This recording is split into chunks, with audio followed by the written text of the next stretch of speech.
Hi guys, on today's video we are talking WandaVision episode 4 titled We Interrupt This Program. Make sure to stay tuned for a breakdown of the episode and all those Easter eggs that you might have missed.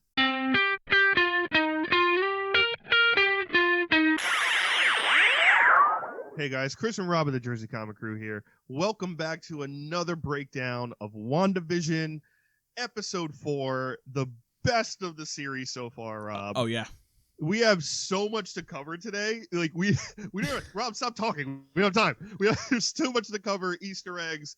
The plot points of this episode is absolutely ridiculous. I think I can say this for everyone. It kind of blew us all away, and, Yes. and we weren't fully expecting the ramifications of what we just saw. So as always, Rob's gonna start breaking down this recap style of what happened in the episode. We're gonna throw a bunch of Easter eggs. So make sure you pay attention. And let's get to it, because this is a lot of stuff. Exactly. So we knew WandaVision was going to give us some answers trickled throughout the series, and this episode kind of gave us all the answers in one episode, right? So the opening begins, we see somebody rematerializing from the blip, from the snap, and that's Monica Rambeau, right? And we're like, oh my god, are we going to see the ramifications of people being snapped back into the universe? That's a answer for a question I didn't even have there in WandaVision, but okay, I need that answer.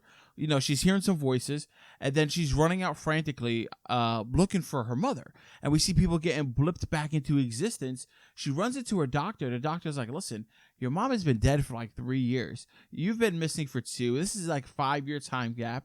I am so sorry that you're going through this. And Monica's just sitting with the realization, like, her whole world has changed.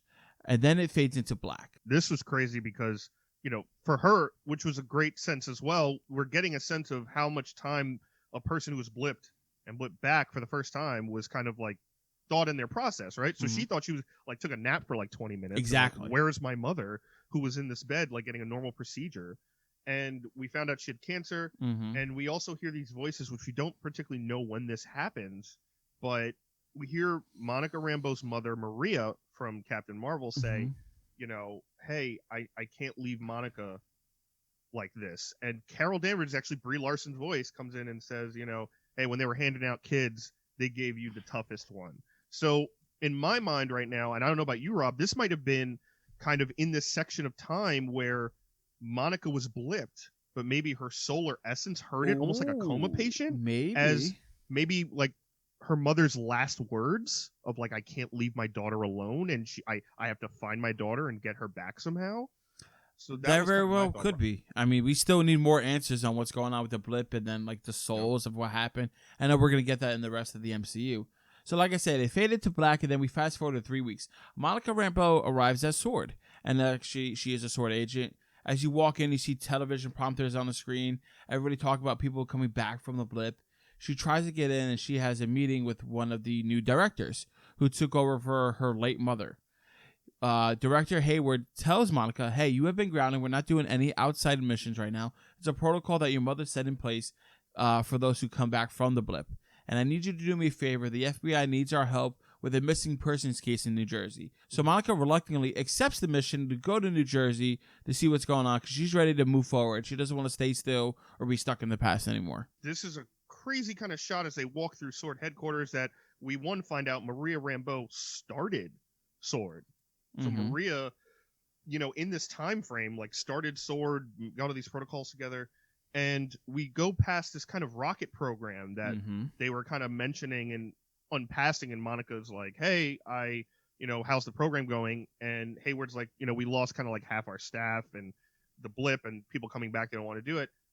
The other one, S.W.O.R.D. is a big time space program, right? We know Correct. that. But number 2, which might blow your minds, the direct connotation to rocket programs and people disappearing in space is the Fantastic Four. And that is something we know Marvel is in the works of making right now. We know this. So maybe. Could that have been like the first little Easter eggy hint of like the people that were lost in space, maybe due to the blip, were Sue Reed, Johnny, and you know, Thing now Ben Grimm. Like, could that have been the situation? And maybe when they got blipped back, they got some powers because they like got, or they're still missing in space. That maybe? Could be. I think that'd be pretty cool, and I think that'd be a smooth segue to get them in the MCU via S.W.O.R.D., right? Yeah. The other thing is, we saw Monica's mother, you know, Maria Rambeau, the Maria Photon Rambeau. You see it on the sticker there. Same moniker that was in the Captain Marvel films. And Absolutely. she probably created S.W.O.R.D. with the help of everybody because of Skrulls, right? Yeah, so she would know the Skrulls are there too, and Monica would know the Skrulls because when she was a kid, they were like hanging out in her house. Exactly. So she's aware that aliens exist and they're bigger threats than just what's on Earth. Yep. Now, speaking of threats on Earth, they get in New Jersey, right? That's the biggest threat of the right. Of the So Monica gets to New Jersey and she meets Agent Wu, who is now in the FBI. Good job for Wu. He got a promotion. And then he flicks the card out of his hand to show him. And I'm like, why does that look familiar? And then due to my research on the internet and loving it, I saw that that's the card trick that Paul Rudd, Ant-Man, did to Agent Wu. And he was trying to do it in his office and he was like messing up. So it's great that he finally learned the trick after 5 years. He finally mastered it. And, right. Which was great because he came out like all cocky with the card. Exactly. He also mentions too, which is another connection to Ant-Man and Wasp, that he flew out from Oakland that morning. Mm-hmm. So that's kind of where Ant-Man and the Wasp took place. That was the last time we saw Jimmy Woo. So we know this has kind of this direct correlation there, as well as they're at this location of Westview, New Jersey, which we've known from the past episodes, is where Wanda has been. In the comics, a little Easter egg there, the town Wanda and Vision kind of go to is actually called Leona, New Jersey. Yeah. In the comic book, so it's obviously changed, but it's still Jersey, unfortunately for them.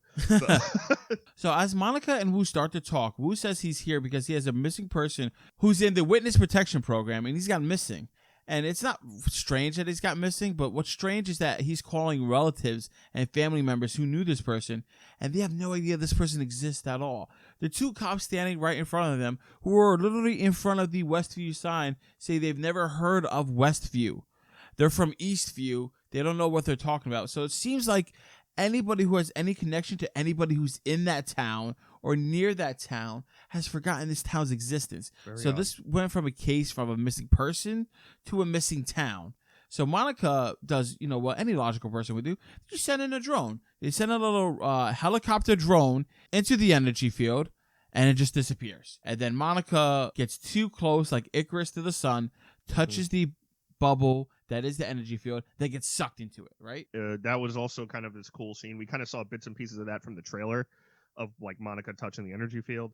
Also, if you take a look at her, drone plane, two things kind of burst out to mind. One, it says S-57 on the side. Mm-hmm. And the number 57 is a huge connotation to Vision, in which his first appearance is Avengers 57. Okay. So that's a very expensive book if anyone's looking to go buy it.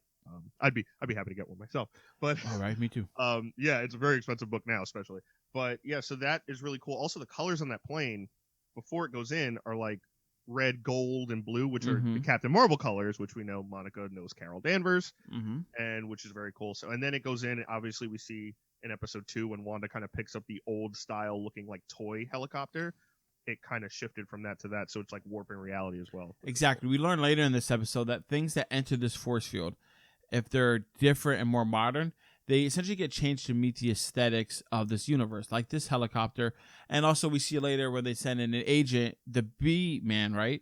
He was in a hazmat suit and he tries to go underground to infiltrate, and then he gets transformed into a B-Man. So things get changed to fit the reality that Wanda has created in there, right? 24 hours later, we see a truck full of scientists, and Darcy shows up. Darcy, you might remember, is the scientist from the original Thor movies 1 and 2. So she starts to talk to the other scientists, try to figure out what's going on. She pulls out some scientific mumbo jumbo here, gets a reading of what's going on. And she picks up a reading of cosmic microwave background radiation, or CMBR.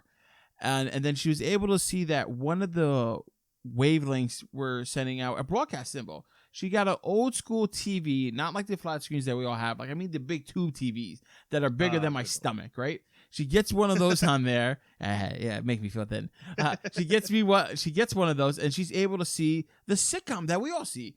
So they start watching WandaVision like we're watching WandaVision. We now, the audience, are Darcy and Jimmy Woo, right? Like, we become this direct fourth wall breaking almost of like, yeah, everyone's watching the same thing. No one knows what's going on. We have a point of view character now within the show. Exactly. And it's really great to see how they're also like as dumbfounded as most of us are when it's like, I don't know what's going on right now. The also really cool aspect of this is when mentioning the CMBR, the cosmic radiation, Darcy mentions, like, yeah, this is kind of energy that we found during the Big Bang at the beginning of the universe, which we also know, according to Wong back in Doctor Strange, is how the Infinity Stones came to be. It's how they were created. So, and there's also this question of, like, is it dangerous? And she's like, not yet. Right now it's contained. So there's a question of later on this could expand or get worse. Which makes sense, because it's like, all right, if this is the energy that's coming out, Wanda's power comes from the Infinity Stone, right? The Reality Stone. So it just makes more of a sense that, you know, that Wanda's doing this. It's just more evidence to support that. Exactly. So like I was saying before, they were sending agents in. They're trying to do things to figure out what exactly is going on, right? They send in one agent in the full hazmat suit. His name is Agent Franklin. He goes in, gets transformed into the Beam-Man. We see a scene Wanda says, no, then cuts. We still have no idea what happens to Agent Franklin in this episode. Hopefully we find out in another episode. I hope he's okay. Is he all right? Is he safe? What Darth Vader question? Oh, is that what that is? The Darth Vader question at the end of episode 3 when he's asking about Padme. Is she safe? Is she all right? I think everyone was asking about, like, what happened to what happened exactly. to Franklin? I've seen that meme online. And I'm like, oh, Vader. Okay, I get it. Yep. One of the cool things, though, is that they're starting to identify people in the town, right? As they're doing this, they're trying to ID the people who are inside the town. It began with the missing persons case, but now it's a missing town. So they start getting people, the neighbors, start finding out who they are in the real world. We see her, we see the Hearts, we see the one guy he works with. One person that they do not mention is actually Agnes, Chris. Yes. Which is pretty strange. And if you want to hear our thoughts more on that, you have to stay tuned for a further episode where we do a full deep dive on theories based on this episode, what's going to happen in the next episode and the future episodes, Chris. Yeah, there was also something else on there. Jimmy Woo wrote the word Skrull ? Yes. As well on the board, which is a whole other type of crazy deep dive theory, which I'm not going to get into right now. But yeah, Agnes had no driver's license. They didn't pin anything on her ID. Also, still no mention of Ralph, her husband. No, right? So. And I thought Herb was her husband. No, it's Ralph. I just realized that. I was like, we still have no idea who Ralph is. We haven't no seen idea him who yet. Ralph is. Haven't pegged an ID for him either. So another big, giant question marky clue there.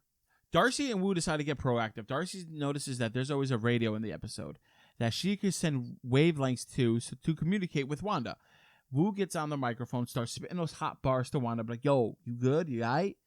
And then she kind of ignores it and freaks out. We notice some cuts are happening, right? Some things are not going well, essentially. After the failed attempts, Darcy is still monitoring the TV. She sees that Monica Rambeau is there. And Monica makes reference to Wanda about Ultron. It's the first time they made any reference into our reality. And then we see Wanda's face starts getting mean. And then she's like, who are you? Why do you know this? And then all of a sudden, just like it happened for us, it cuts. And we see the end bits. And Jimmy Woo and Darcy are like, what's going on? Somebody's censoring this. Somebody is doing something so we don't see the full reality of what's going on in there. And then alarms start blaring because Miss Rambeau got kicked out. Mm-hmm. And wow, this was one of the craziest scenes, I think. It's such a simple scene, but the way that the TV cuts, and Lizzie Olsen, I think, deserves like a Golden Globe already for this. The way it cuts and she goes from this happy sitcom to the reveal face of her pure anger and the malice was nothing short of a horror movie. Mm-hmm. And this is obviously going to be the overall plot point, but that image alone of where it got censored and it stops and they're kind of looking of like Wanda's face just going completely dark might be the photo or single shot image that explains the entire thing. And not even just this show, but her arc going into Doctor Strange and Spider-Man 3 later on. That one shot to me is the entire thing of this show, and they nailed it. But we do get to see the cut, Chris.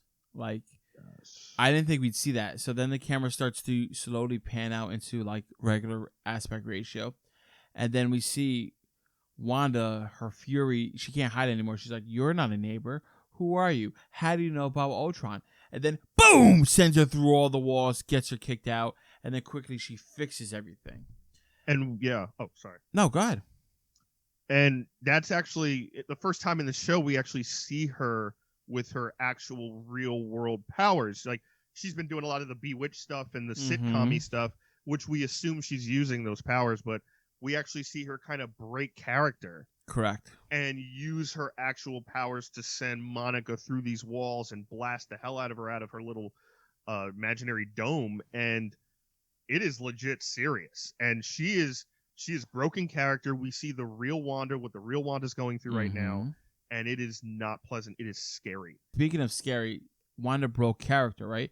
Then we see Vision come in, and it's Vision's corpse with the hole in his head still there, trying to talk to her.